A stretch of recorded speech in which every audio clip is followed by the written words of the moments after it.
Someone wrote in the comments the other day, "Hi, I would like to learn more about the process of buying an apartment because I'm not interested in buying a house. How is the process like? Is it the same or different than buying a house?" The answer is yes and no. There's some things that are very different and there's some things that are the same. For example, let's talk about the management side of things. So we got the management side of things. So regarding the management process, so you have an apartment, and apartments are usually in apartment buildings, right? So you got the building right here with the door, and you also have apartment complexes, meaning a gated community, so to speak, and where you're gonna find houses that have 2 apartments in it, right? Usually that's how it goes. So regardless of the type of building that you're dealing with, whether it's one of these or one of these, all apartments are managed by a board. So in essence, the board is a group of neighbors that were selected, they were chosen to manage the building. So they get to decide on the rules as to how much carpet do you have to have on your floors in order to prevent noise from going back and forth from one apartment to the other. They're usually responsible for deciding what the quiet hours are because you don't want to have people playing loud music at 2 or 3 o'clock in the morning every single day, right? They're in charge of selecting the vendors or the team who are going to be responsible for the maintenance, call it cleaning the hallways or taking out the trash or cutting the grass or shoveling the snow. So they're in charge of doing that. When you are buying a house, you usually don't have to deal with anything like that unless you're buying a house inside a gated community, which typically tends to have a board managing the upkeep of the common areas. Now, the next point I wanted to highlight is that when it comes to buying an apartment, there are types, right? So in my experience, there are 2 types of apartments. So there are co-ops, and they're very popular in New York City. And there are also condos, which tend to be more common nationwide. And so what's the main difference between a co-op apartment and a condo apartment? Well, with a co-op apartment, when you buy that apartment, you become a shareholder.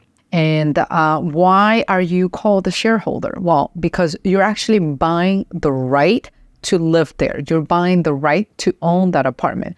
So if I have to simplify this in a way, you're owning the space, but you're not owning everything surrounding it. So you're the owner of the apartment, but the walls belong to the building, the floor belongs to the building. So this type of setup, in a way, kind of sounds weird, but it also has its benefits. So let's say, for example, if you buy a co-op apartment and then you move in there and a pipe breaks inside the walls, right? So typically it is the responsibility of the building to fix that pipe with their budget, not with your money. When you buy a condo, things are a little bit more different. So when you buy a condo, you do become a owner or a homeowner. And so by becoming an owner of the entire apartment, meaning you own the floor, the walls, and everything like that, you are also responsible for everything. So in fact, this happened to me a couple of years ago when I didn't really know the differences between a co-op and a condo, and I invested in a condo. And there was one time where we had to deal with a water leak, and it turns out that the water leak was coming from a pipe that was behind the wall in my apartment. So when I called the super and I requested, the issue to be fixed, they gave me a bill and they said, this is how much it's going to cost you. Do you want to proceed or not? And I was in a way shocked because I thought that it was the building's responsibility to cover that. And that's when I found out about the differences. If that apartment would have been a co-op, then it would have been the building's responsibility, not necessarily mine. Now, this information that I'm sharing is based on my experience. It's based on the co-ops that I bought and the condos that I bought. Each building is different. I know that there are some co-ops that are run like condos. So if for whatever reason this information is different than yours, feel free to comment down below and let us know what your experience was like. So that way we can all learn from it. Or if your experience happens to be the same, you can still comment down below. That way I know I'm not alone in this. So back to this. When you're buying an apartment, those are the 2 things that you need to look out for. Like, am I buying a co-op or am I buying a condo? When you're buying a house, you typically don't have to worry about the distinction. It's just pretty simple. You go in, you look at the property, you like it, you do your bidding, and if your bid is accepted, then you buy the house. It's a more straightforward process. Now, another thing you need to keep in mind when it comes to buying an apartment are the famous HOAs, right? So HOA stands for Homeowners Association. And when it comes to buying an apartment building, you can't get away from it. You have to pay the HOAs regardless of whether you're buying a co-op or a condo. It's an obligation. And what are the homeowners association for? Well, they are typically used to do the upkeep of the property. So with that money that it's collected through the HOAs, they pay the janitor, they pay whatever service they're using to cut the grass or to shovel the snow or whatever is it that they are hiring for the upkeep of the building. And depending on where you live, sometimes the HOAs may already include the cable service in it, the basic cable service. I know that in one of my properties in Florida, the basic cable is actually part of the whole HOA package. Now, there are a couple of things that are a little bit different when it comes to how the money is allocated in the HOAs, depending on whether you're buying a co-op or whether you're buying a condo. So usually when you're buying a co-op, the HOAs are covering the maintenance, right? So the upkeep. They also cover the property taxes, and they also cover insurance. So when it's time to pay for property taxes and insurance, the building is the one that's going to make the payment on behalf of all the shareholders. Now, this is a little bit different if you have a condo. So usually the HOAs that you pay in a condo are just for maintenance. And you have to pay for property taxes separately, and same thing for insurance. So you're responsible for opening up an account in your county and create a login information so that you can go every year and pay for your property taxes. And the same applies for the insurance. With a house, you typically don't have to worry about any HOAs unless you're buying inside a gated community and where there is a board, and then you're going to have to pay for the upkeep of the common areas like the garden or like any pool or any tennis courts and stuff like that. But if you're not buying in a gated community, you don't even have to worry about any of the HOA fees. Now, another point you might want to consider are the prices, right?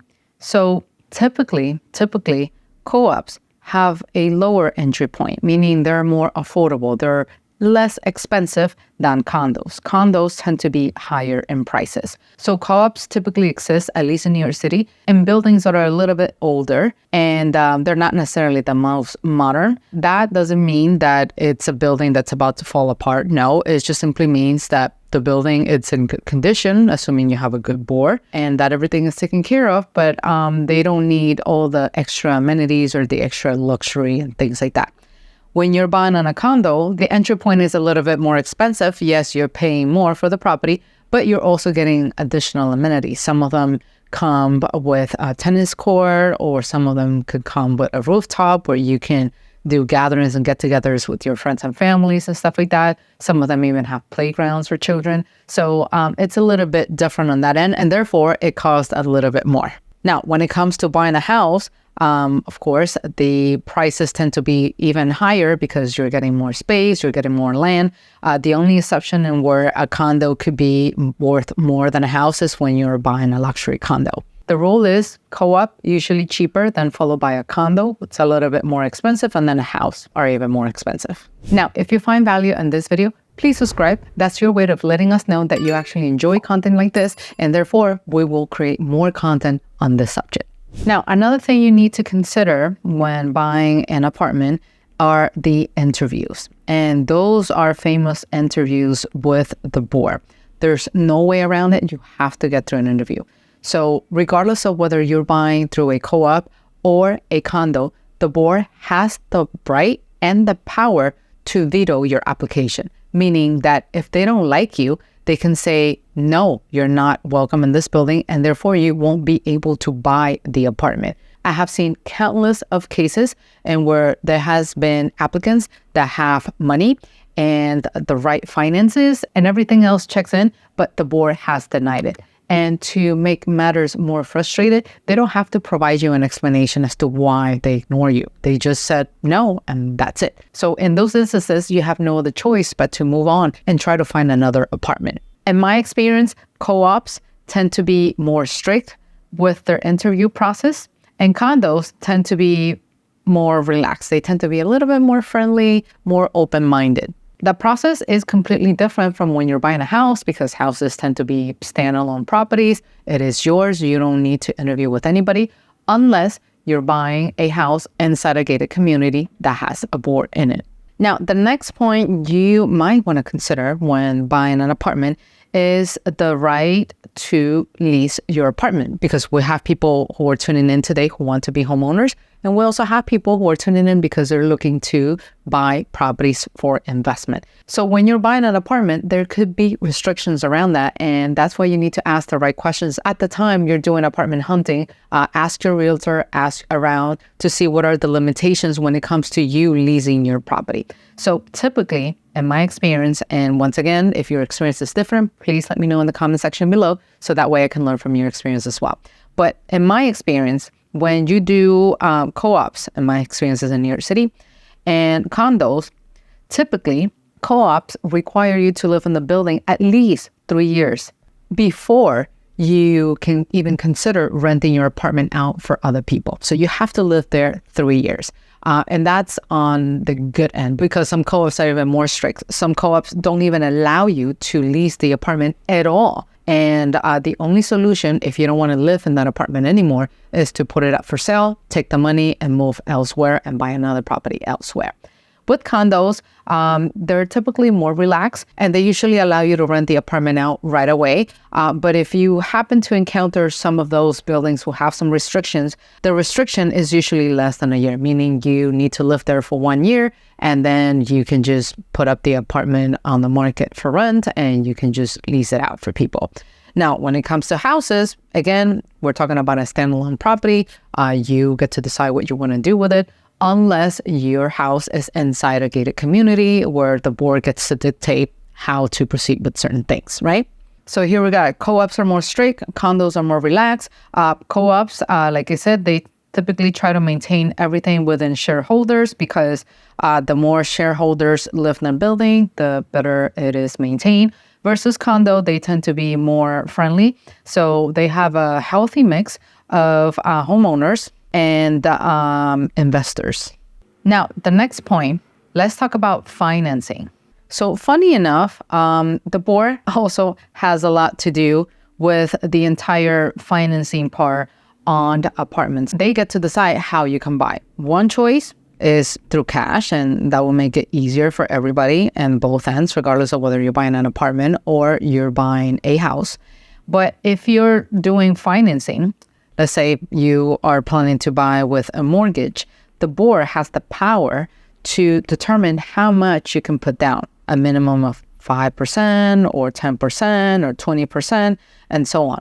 When you're buying a house, it's more about the type of financing that you find on your own. You contact a lender, you can go directly to a bank, or you can contact a mortgage broker, and you can explore the different products that you can use to buy the house that you want to buy. But with an apartment, it's a little bit different. You can have one of those mortgages that allow you to put 5% down. But if you happen to like an apartment in a building where they're saying that you need to put down at least a minimum of 10%, then you won't be able to buy that property unless you can come up with the difference of the 10% and you can proceed and buy the apartment.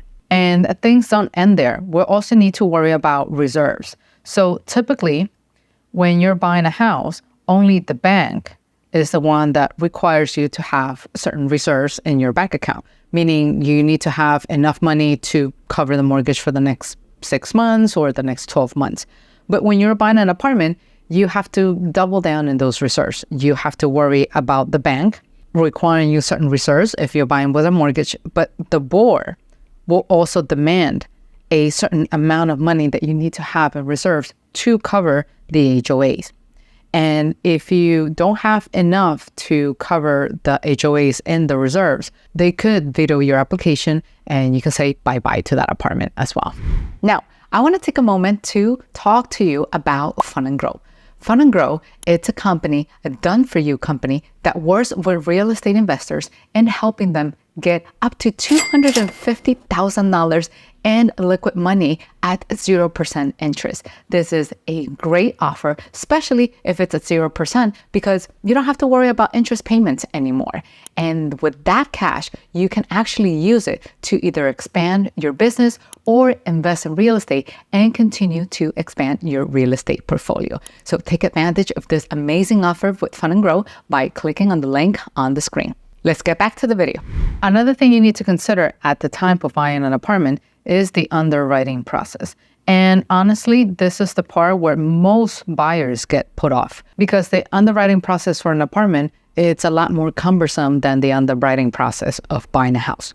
So for those who don't know, the underwriting process is the process and where your documents are reviewed. So let's say you're applying for a mortgage, there's a list of documents that you need to submit. So that will include sending at least 2 years worth of taxes, your pay stubs, your bank statements, and yada, yada, right? So when you're buying an apartment, the underwriting process is double. First, it's done by the board, and then it's done by the bank. Remember I said that this is the part where most people get put off?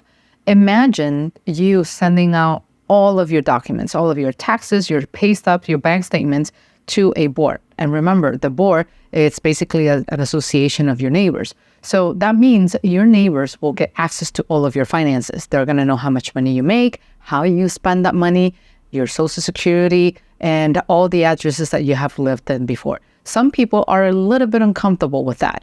And once again, they get the power to veto you. So if they don't like what they see in your finances, you can't move forward. So that's one thing. So the board has to review all of your paperwork.